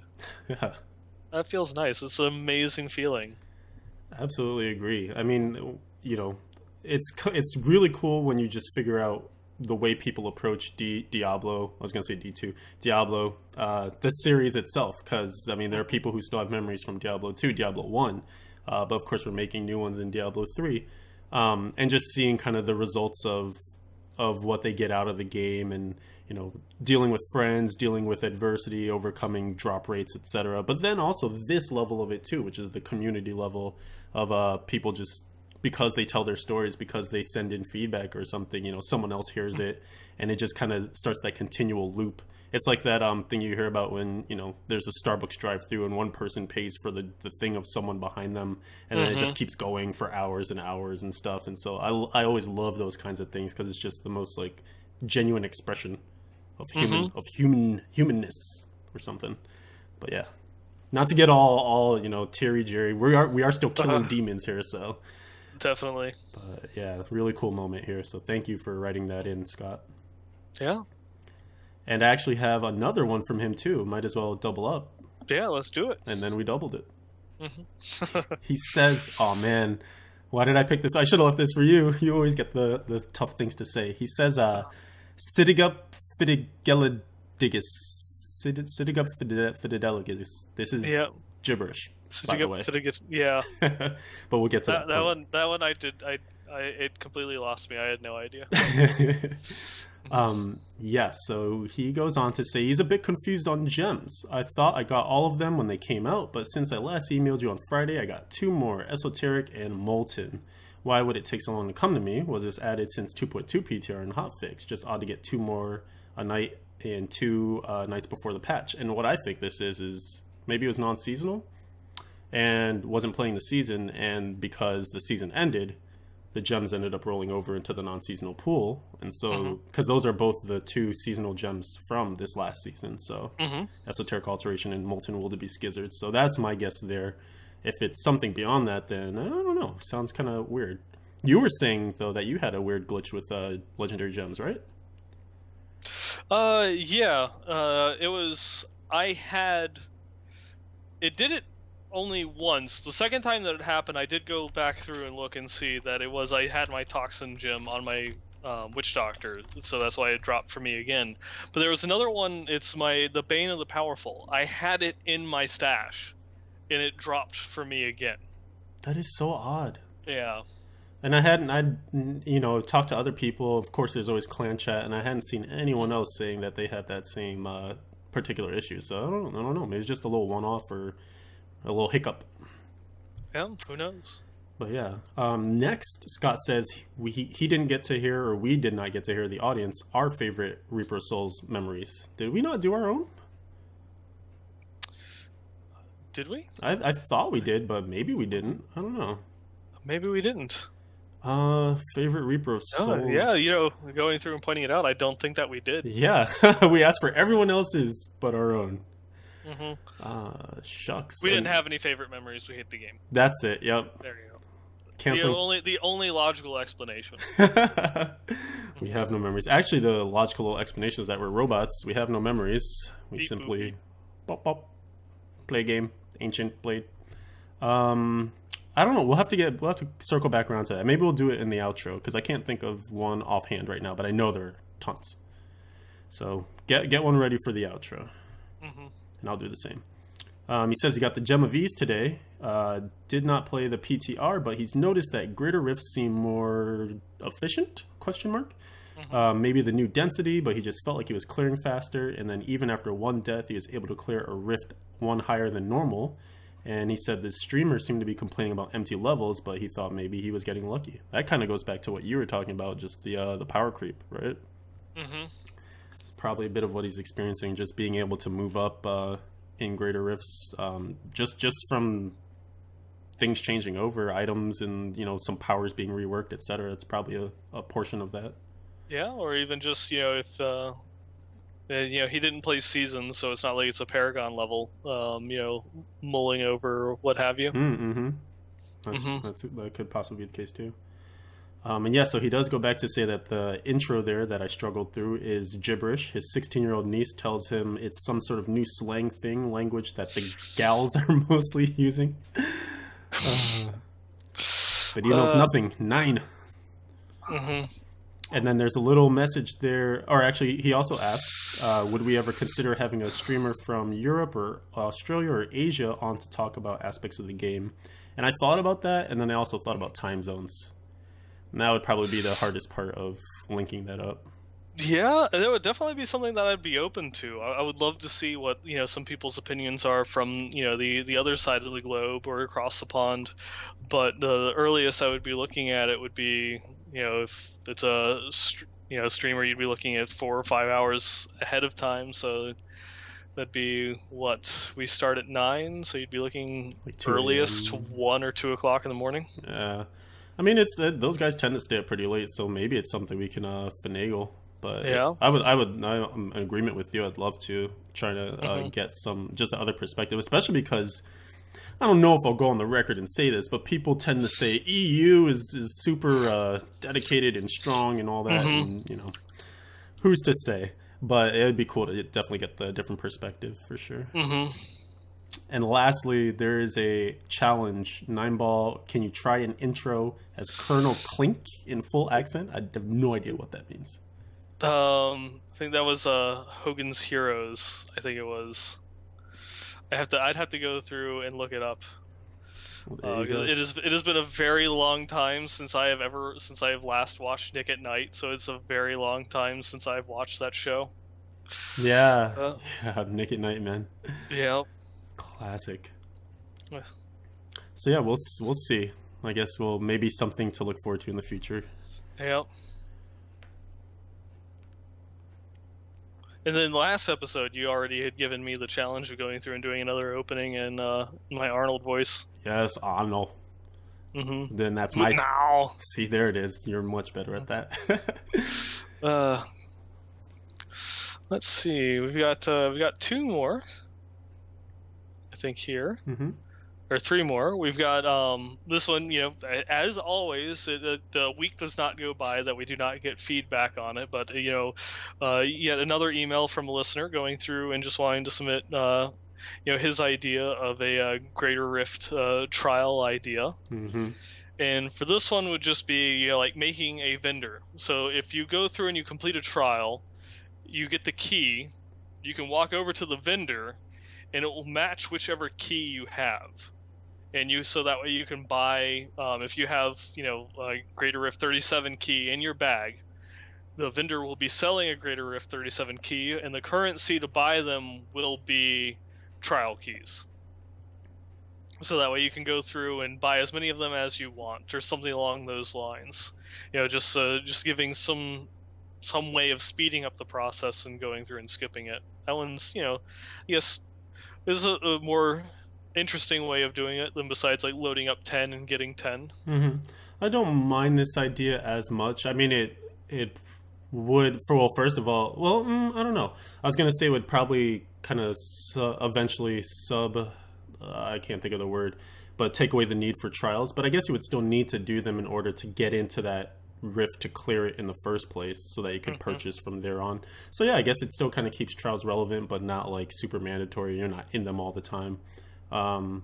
And he also makes the caveat that perhaps you should only be allowed to duplicate keys that you have earned in solo play, so like your highest solo clear +1, which I think would be a good way to make sure that there's no cheesing of it or anything like that. I'm not against this idea. I kind of like it. Yeah, it definitely is. It's an interesting idea. I kind of like it. Mm-hmm. I'll have to see what's in store. Obviously, I'm sure the devs themselves are going through and getting all sorts of feedback and ideas and what they're coming up with internally, as far as answering the big question. Because this is one of the last outliers, from the launch of Reaper. I guess the Greater Rifts, it's not the launch of Reaper, but 2.1. Mm-hmm. Just one of the longest standing issues that people have been having problems with is just having to do the trials. Yeah, yeah, and I imagined, that we will see a fix. I would hope that we'd see it by 2.3. I think that'd probably be a good place to stick something as significant as that in, if that's going to be as big of a patch as we're contemplating it might be. Yeah. So, we'll see. Mm-hmm. Well, one idea is that I would like to see, obviously we're going to be continuing to get people's ideas for trials and things of that nature. What could they do differently? Instead of going and trying to find a solution to like the keys or like a 100 rift long drop down menu, of which pick your own rift. What other ideas could they do to get around trials that would allow you to go and do something? I'd like to actually kind of ask for feedback on that one. What would your idea be of replacing the trial system and the key system completely? Wow, so just building something new from the ground up. Yeah, because obviously, we've not actually heard what the devs have planned, but we do know that it's something that they've been working on. They're not happy with the trial system either, but they've been having a lot of difficulty finding something to replace it with. And so I guess that would just be a different idea to go and look at it. Is just what could you do? What ideas could you have? I'd like to see what the community can think of in terms of that as something to replace it. All right, the challenge has been issued. Mm-hmm. Send in those feedbacks and let us know what your brand new idea is to get people into Greater Rifts. Mm-hmm. All right. And while we wait for that expectantly, we'll finish up the ones that we have here.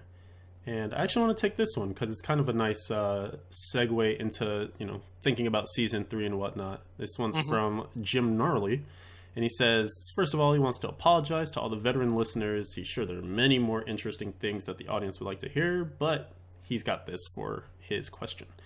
He played D2 a crapload in college. He was excited when D3 launched. Of course, the original game had the AH, very random drops, not ideal legendaries, etc. Had some shortcomings, he says. Despite that, he played up a monk to 60 and then stopped for quite some time. And he picked up Reaper of Souls. He's been enjoying it, but he says he feels like a lot of things are kind of lost on him. Greater Rifts, bounties, legendary gems, doesn't really know what it's all about. So he wants to know, what tips do we have for new players or those coming back after a hiatus?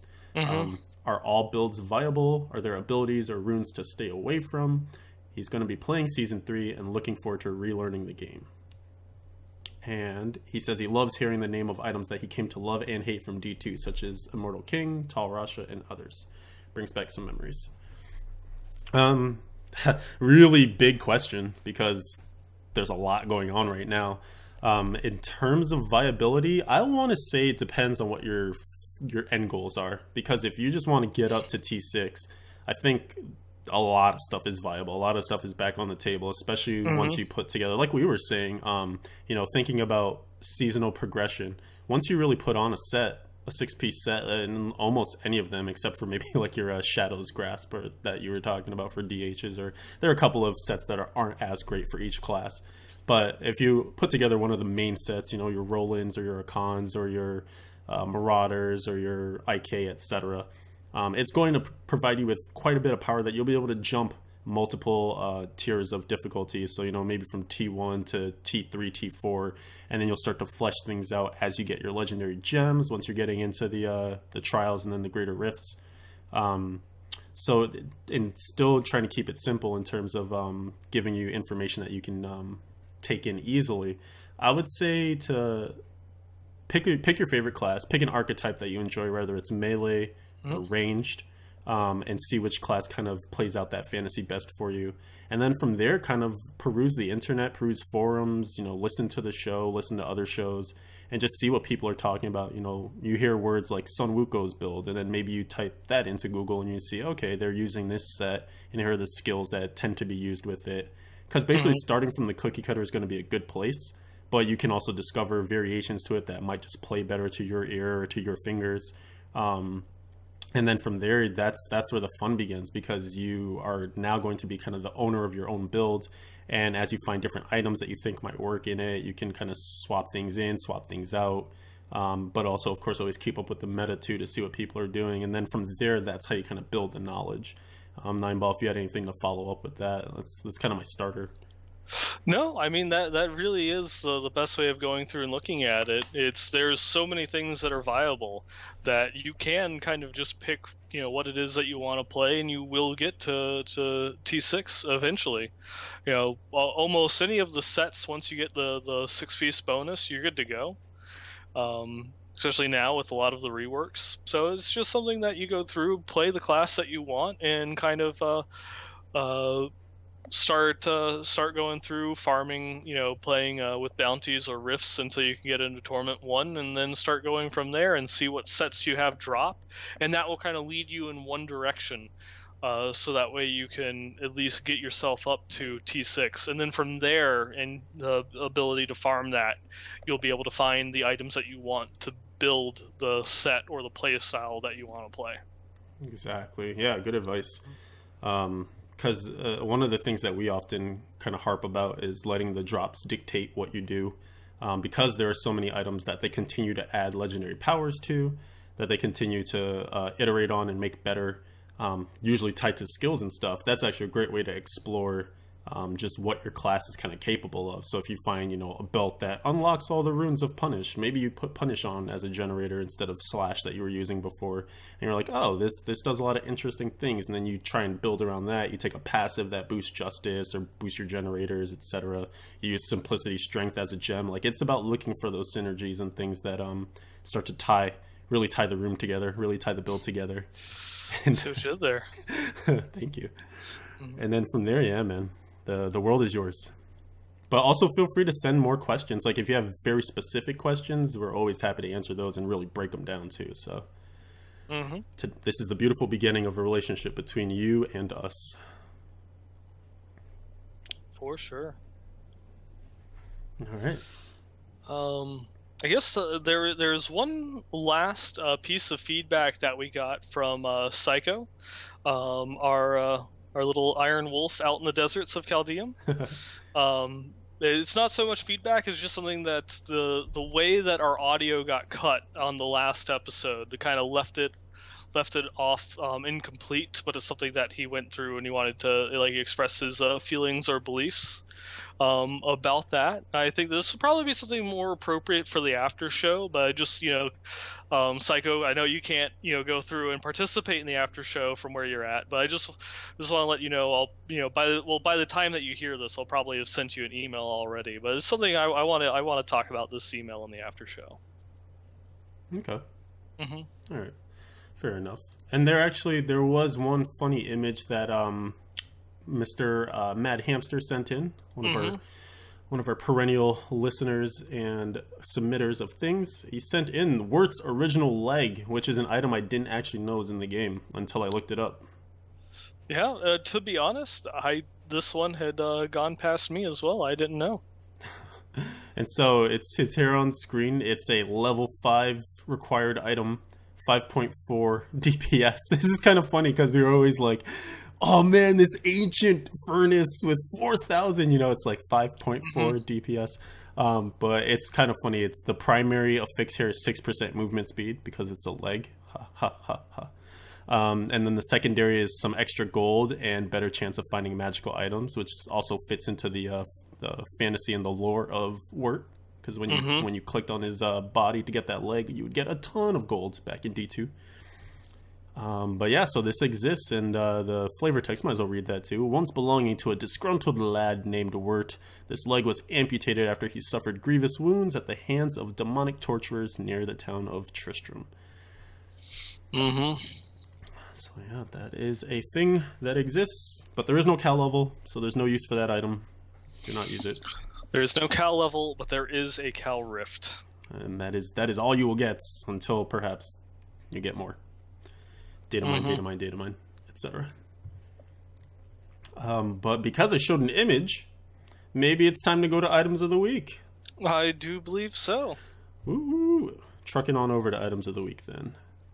And let me get up my little cheat sheet here.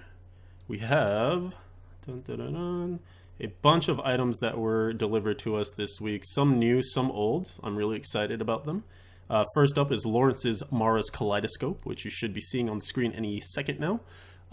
This is an amulet without anything that's been re-rolled. 20% lightning damage, 710 dex, 100% critical hit damage, 10% critical hit chance. There's 3 perfect rolls. Mm-hmm. Which is insane. And then the secondary is reducing the control impairing effects by 37%. And then, of course, the legendary fix of poison healing you instead of doing damage. Yeah, and not having to touch anything, so likely we'll see the dexterity rerolled into a socket. Indeed. And then this is anyone's game. Yeah. Anyone's Ammy. It's pretty cool stuff there. Thank you to Lawrence for submitting that. And moving on over. As I always talk about, and as we seem to always have a submission of, we have an Ancient Furnace, because they drop like candy, right? Apparently. Our listeners are just really good at finding them, I guess. We have this Ancient Furnace from Greco. Thank you for submitting this one. I actually remember it was at the end of last episode. He was like, I want to submit my Ancient Furnace. And we're like, we'll get you. So here it is. 4,312 DPS. He rerolled the base damage on here, so he's got a range of 1870 to 2321, and that's because it came with that 10% damage affix already on there.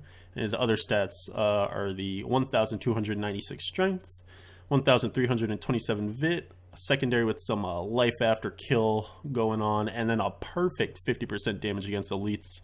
And who could forget a Happy Meal to throw on a socket? Pretty tasty. That is definitely a thing of beauty. I guess one question I would have is, as a Crusader, we don't know what the original value for that damage roll was, but is it something that you would do, re-rolling the damage to like maybe get another 300 or 400 DPS out of it, as opposed to re-rolling the vitality and the cooldown reduction? That is really the question. Depends, I guess, because right now the metagame for Crusaders is changing up a bit. First of all, the Furnace kind of fell out of favor because Condemn just went so far and above Stampede. You weren't really seeing the need for as many Furnaces for Crusaders. So there's something that said perhaps this could be for a Barbarian too, that's just going without CDR because of the way the IK set works now and stuff. But just limiting it to Crusaders. Something like Roland's Crusaders might be using a Furnace now too, and even on there you might want something like CDR, just because you're going to be trying to mitigate the loss of not having permanent Akrats champions, so any reduction you can get on it would be nice.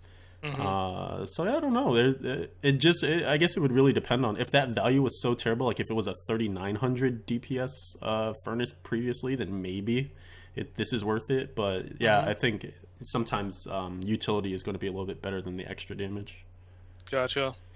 And they're just to point out, Greco is a barbarian. I just wanted to ask from like a Crusader's perspective, like what he might have done differently. Oh yeah, that's right. He did mention he said he played Barb and got bored of it, right?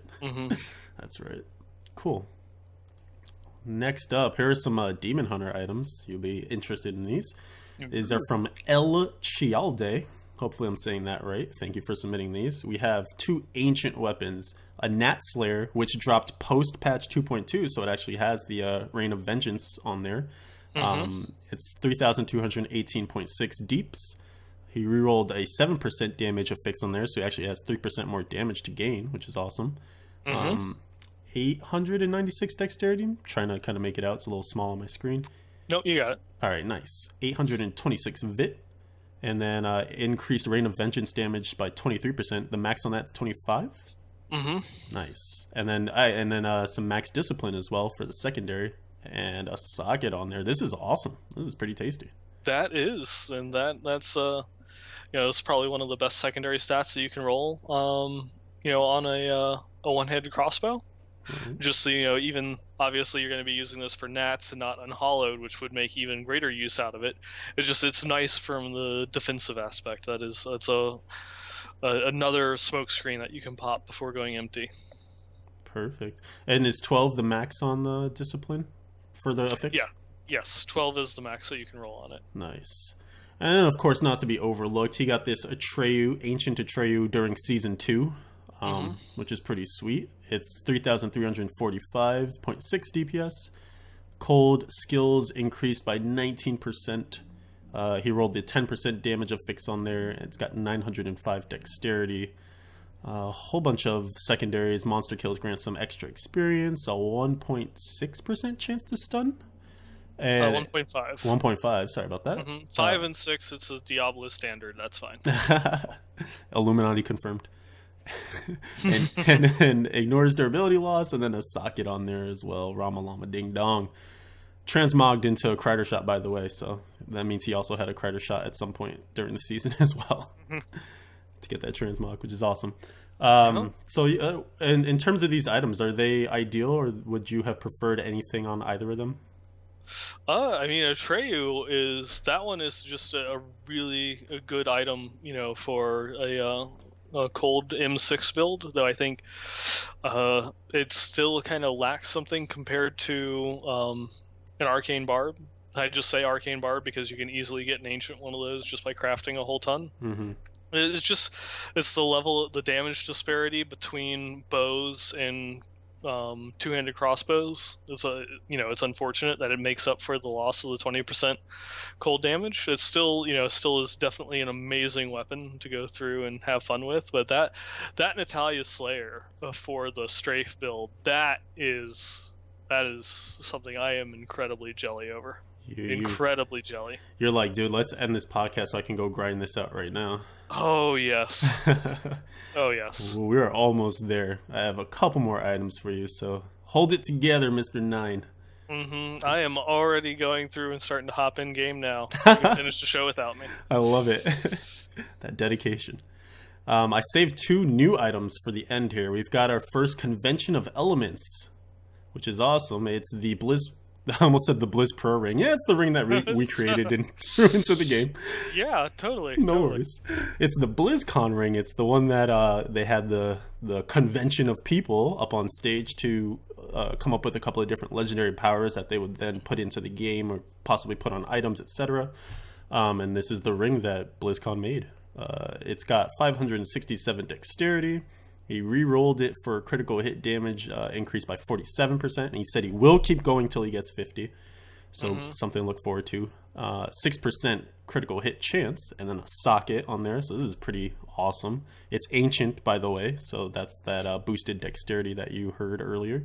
And secondary is just some bonus to health globes. But the legendary power, for those of you that aren't familiar with this just yet, it's a rotating bonus to elemental damage. And so the way that it reads is gain, I believe the range is 150 to 200% increased damage to a single. Is that right?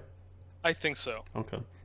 Increased damage to a single element for 4 seconds. This effect rotates through the elements available to your class in the following order: Arcane, Cold, Fire, Holy, Lightning, Physical, and Poison. And that's in alphabetical order if you want a little cheat to that. And so, yeah, so it limits the ones that don't appear for your class. So let's say your class just doesn't have cold skills or poison skills, and you actually won't see that in your rotation on this ring. And I actually just want to pimp my own article real quick. I wrote a little piece on this earlier today, and it's called Ars Arcanum. It's a column I write every Wednesday, just looking at items in the game and kind of talking about why they're good, who they're good for, etc. So if you want to check that out for some detailed info, you can go ahead and do that. But yeah, this is a ring that I think a lot of people will be pretty stoked to try and fit into their builds. It's definitely going to compete with the SOJ because that's just a ton of elemental damage. Of course, the damage to the elites isn't there, but I mean, you more than make up for it with that amount of elemental. And the way that I look at it, if you're going to play just one element still, it's almost like, let's say you have 4 elements on your rotation. It's kind of like a 4-second buff and then a 12-second cooldown basically for the 3 elements that you're not using. So that's one way to kind of consider it. Yeah, and I mean that's a big conversation that's going on right now over on the Demon Hunter forums. Is this going to replace the SOJ? Just because they are a 4-element rotation class, and just you're gonna get that 4 seconds of the 200% damage bonus and the 12-second gap of when it drops down, but like getting like 3 billion Maelstrom crits is just like it's Jesus. like. Yeah, it does create a little bit of a hassle to go and play around, but the damage is real. This thing is the real deal. It is disgusting with what you can do to exploit the damage bonus on it. For sure. I'm just curious if it's going to result in kind of what it seemed their hopes were in terms of getting multi-elemental to matter again. I know like for Tall Rashes it might fit kind of nicely, but that seems to really be the only place that would leverage it to that degree. I don't know if it's going to be worth it, because most builds, the way that they are built right now, is kind of like you have your one spender, you maybe have a generator, but you're trying to get away from that as fast as possible, and then everything else just kind of buffs up that one spender, so you're only really dealing with one element. Yeah, we'll have to wait and see. Indeed. Yeah, I think this is one of those ones where I think that this ring would do a lot better if we didn't have elemental damage as an affix on other item slots. Just so that way you didn't feel as pigeoned into a single element, and if you had maybe if it had some sort of built-in bonus where it buffed generators more than spenders, just so that way it would make for a nice cycle of where you use a generator and then use a spender of different elements to kind of give you that high damage output. Yeah, no, it's crazy. Like, I'm trying to think about it on the spot too. There's just a lot of like theory crafting that could definitely go into this, and even in chat, there's a lot of flurry on talking. Some agreeing and disagreeing too. So yeah, it's exciting to see. The other I just want to, while we're on the topic of rings and things like that, the other big one that has come out of this season has been focus and restraint. Yes, that's been another one that has got buffed and changed in this patch that a lot of classes are switching over to using. That's right. And so the main thing with that was a lot of people were just kind of pissed off whenever they saw green rings, because none of them were all that good, really. Litany of the Undaunted, etc. Those sets and Focus and Restraint just weren't all that great until this rework for Focus and Restraint, where now I believe whenever you cast a generator, you get a 50% damage bonus for 5 seconds on your spender, and then whenever you cast a spender, you get that 50% damage bonus for 5 seconds on your generator as well. So it's kind of some back and forth interplay to make sure that A, you're using a generator and it's kind of useful for you, and then B, you're just getting a good damage increase for sacrificing both the ring slots.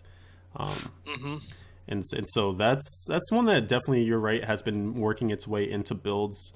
I'm kind of wondering if it's the thing where it's like, oh, this is the new hotness, and then it's going to fall off, because I think as people start to, again, climb up into those higher, greater rifts, etc., the usefulness of Unity is just going to rear its head again, and it's going to be tough to justify more DPS over, survivability. Yeah. Well, I mean, that could be one of those ones that we've went through and we've talked about. Are we going to have those legendary gems be able to compete with Unity in terms of the defensive nature? Is it going to be something that you just get such an offensive increase out of this ring set that it'll be worth sacrificing one of your legendary gems for, to say use what is it, the esoteric alteration? Yeah. Or the wildebeest gizzard. Yeah, no, and again, that's why I'm so excited for all this stuff, because there's so many extra questions, unanswered questions, items that had utility once but maybe repurposed, etc. It's a lot to kind of mull over and consider. Yeah. So Bendak, thank you for submitting this convention of elements. It obviously led to some interesting discussion. I'm sure we'll continue that as the weeks go on here. And last but not least, we had one more item submitted. This was our Twitter submitted item. It came from at Mixter614. So thank you for submitting this. He's got the new Crusader bracers, the one that synergizes with the Roland set rework, and these are Draken's Lesson. The legendary power on here, I'll read that first, is when your shield bash hits 3 or less enemies, its damage is increased by a range, and I believe it's 150 to 200 on this one as well.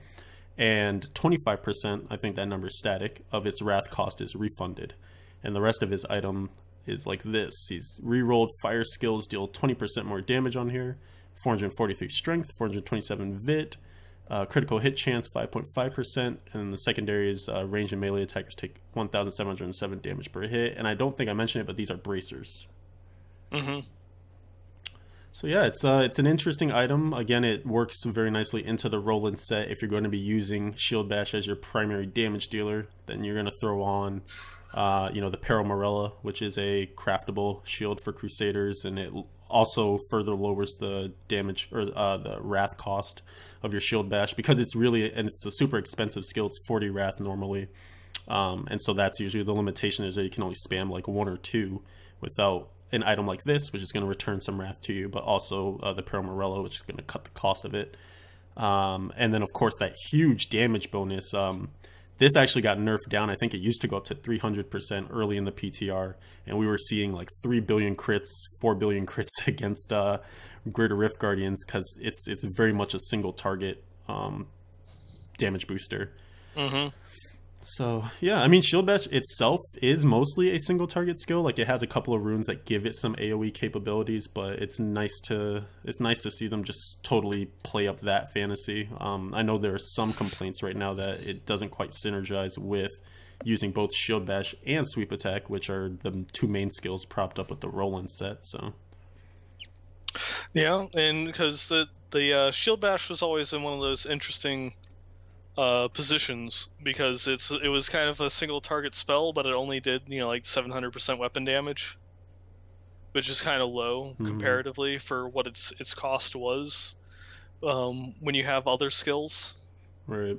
And but the another part to it too is the fact that your shield block would factor in there too. So I think it was supposed to be the skill that really created block builds.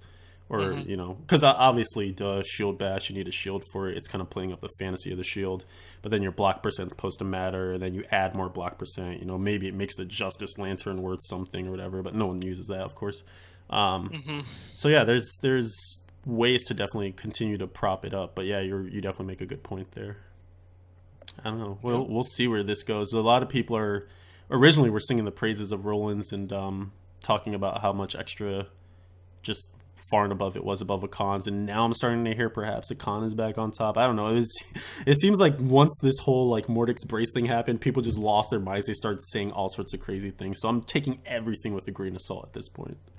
Yeah, we'll have to see where it actually plays out. Because even though the people have been testing it on the PTR, for the last month and a half, 2 months, that there's just a limited number of players on the PTR. With a limited amount of playtime. So they never test everything. They never factor in everything. We'll have to wait and see. That's right. Yep. So there probably will be some changes and some different skills selections or item combos within the next couple weeks or months. I believe you are correct, sir. I'm sure we'll see iteration, hot fixes, etc. Hopefully nothing too crazy during the season, of course, but yeah, with, patch to patch, etc. So this brings us to the end of another delightful episode of Westmarch Workshop. Did you figure out a Reaper of Soul memory? Oh yeah, I was supposed to be doing that. I think for me, probably one of my favorite things that I guess I have kind of 2 favorite moments. One of them, I guess. One of them was going through and participating in the Diablo 3 anniversary stream last year of, being able to, play alongside, some of the writers as well as world designers from the game, the Brian and Leonard, in order to go through and just kind of have a nice like hour-long chat with them, and playing through story mode and talking about the lore and the setting of the game. That was always, that for me, that's like a personal like big thing, because I got to do a stream with Blizzard, of course.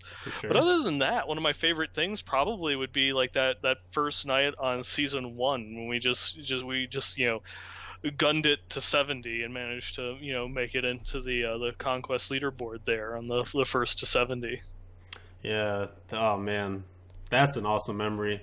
I remember I remember like getting hungry during part of it. I'm like, no breaks, no food, no, we have to wait, we have to make it. And just and like the lead, just the checking of like who's what level on the friends list, and like how is he ahead of us, he was behind us, and yeah, they were 8 levels behind us. What is Taffer doing? Exactly. Yeah. No, I didn't forget you either, Brandy. I know you were there.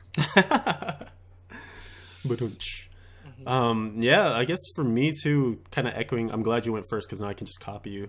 Echoing off of your ideas, being part of, speaking of Brandy, being part of the very first Player Way back when it was Theorycraft Thursday, that was an awesome moment. I remember trying to come up with a way to ask for that time off from work, or to leave early. I was like, well, there's this thing I'm going to be a part of, and it's on the internet, and I think a lot of people are going to see it, so I kind of want to make sure I'm home so I don't miss this, and blah, blah, blah.